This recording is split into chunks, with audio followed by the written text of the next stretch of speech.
The Mercedes-Benz Citaro Bendy bus became London's most controversial public transport decision in modern history. Passengers endured standing crush loads packed like cattle during peak hours. The three-door design created chaos, with people boarding and exiting simultaneously in confusion. The articulated joint in the middle swayed violently around corners, throwing standing passengers off balance. Fare evasion became so rampant, passengers nicknamed it the free bus. The buses caught fire multiple times in their first years, creating genuine panic among riders. The length blocked junctions and caused massive traffic delays, affecting everyone. Cyclists feared for their lives in the blind spots. When they were finally withdrawn in 2011, many passengers who had complained for years celebrated their departure. The old AEC Routemaster disappointed tourists expecting vintage charm, but delivered primitive discomfort instead. The open rear platform exposed passengers to rain, wind, and exhaust fumes throughout every journey. Elderly passengers and those with disabilities found boarding the moving platform genuinely dangerous. The cramped upper deck had low ceilings that tall passengers hit their heads on constantly. No heating meant freezing winter journeys.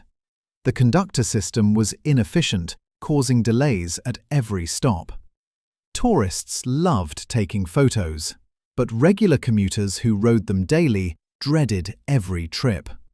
The vehicles were heritage icons that made terrible daily transport. The Leyland Atlantean delivered bone-rattling rides that left passengers physically sore after long journeys.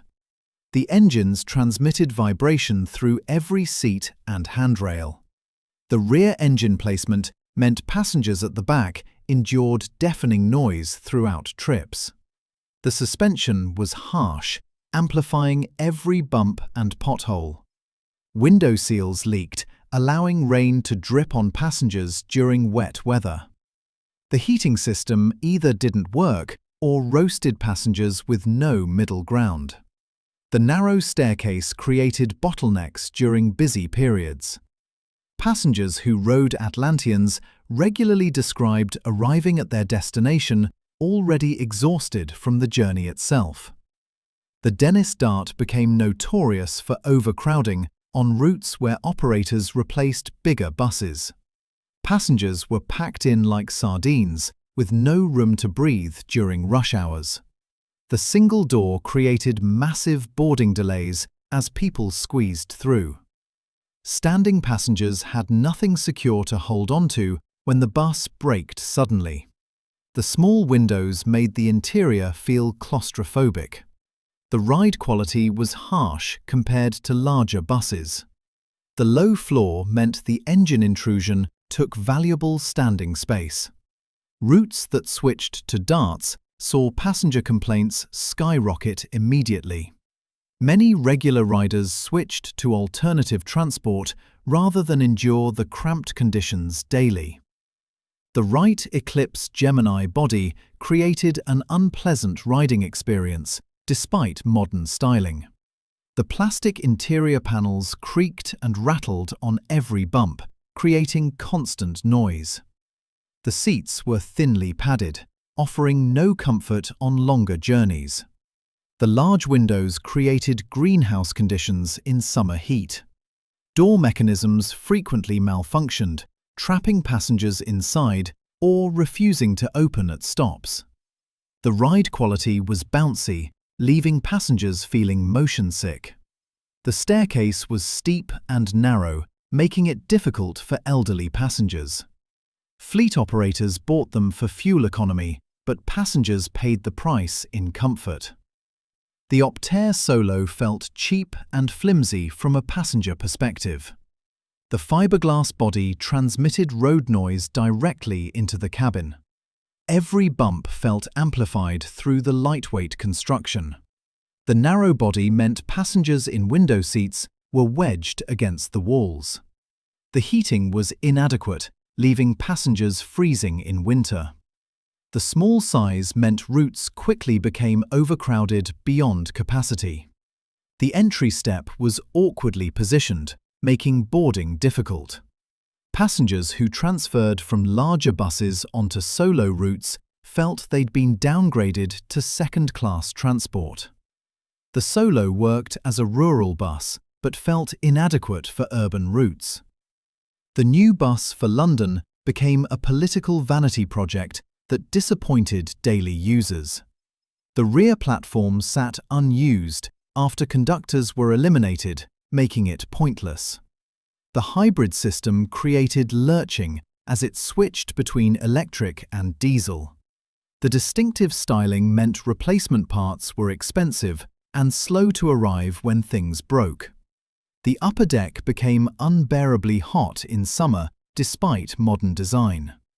The large windows created glare that passengers couldn't escape.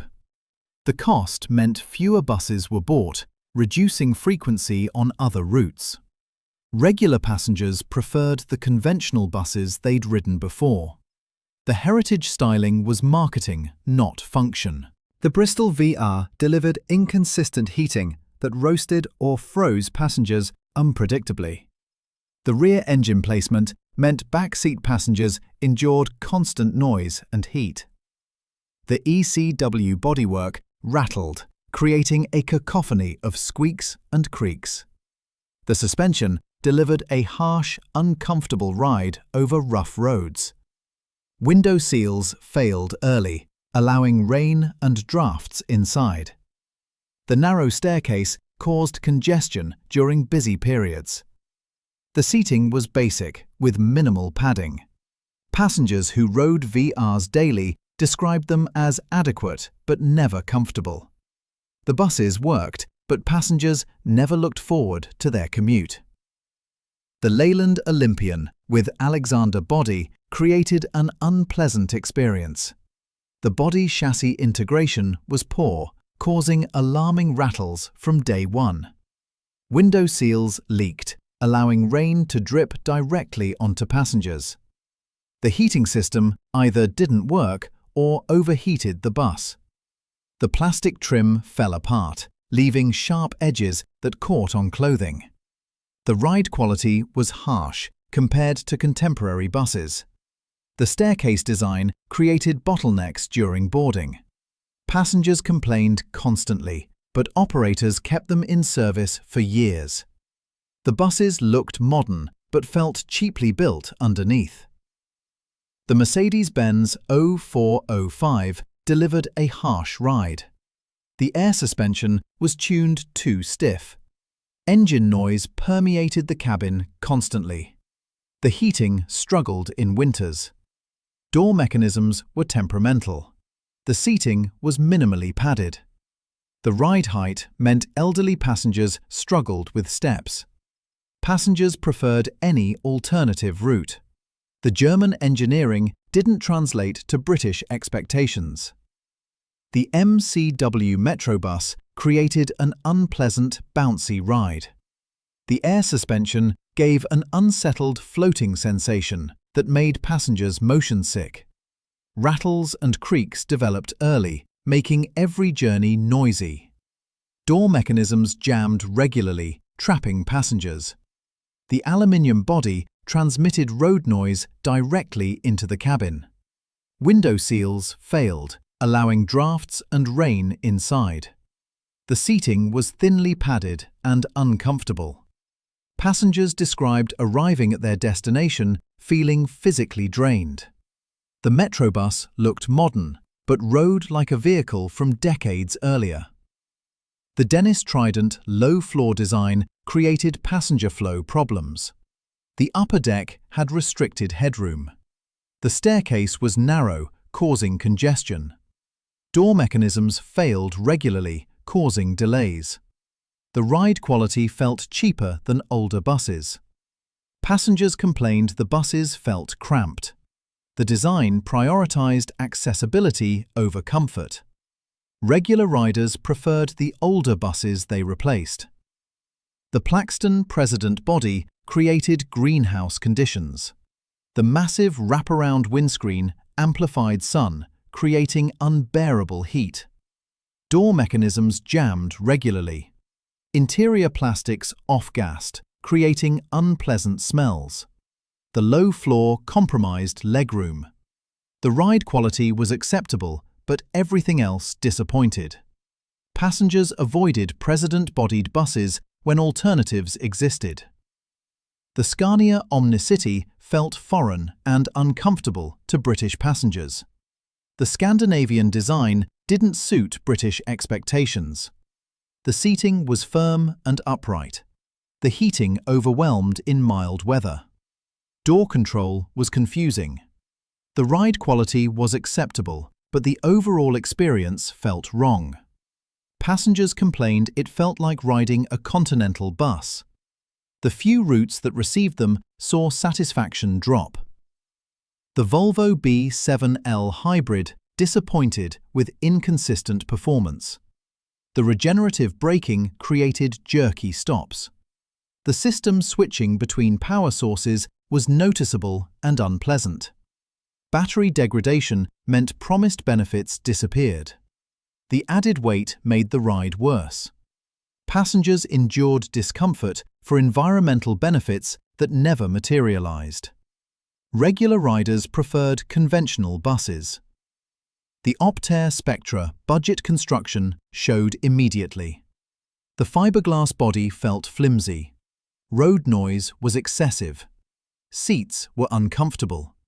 The rear engine created heat and noise problems.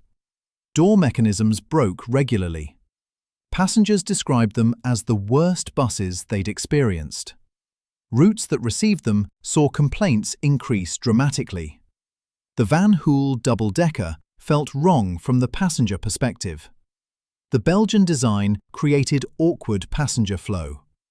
The upper deck had dangerously low ceilings. The staircase was positioned oddly. The ride quality was harsh. Passengers struggled to adapt to the continental layout. British passengers wanted British buses, not European experiments. The Wrightbus Gemini 3 suffered quality problems. Passengers noticed immediately. Doors didn't seal properly, letting in rain. Rattles developed within weeks. The ride quality deteriorated rapidly. Seats broke and weren't repaired quickly. Passengers lost confidence. Routes with Gemini 3s saw increasing complaints. Many passengers chose alternative routes. The early quality problems damaged the model's reputation permanently.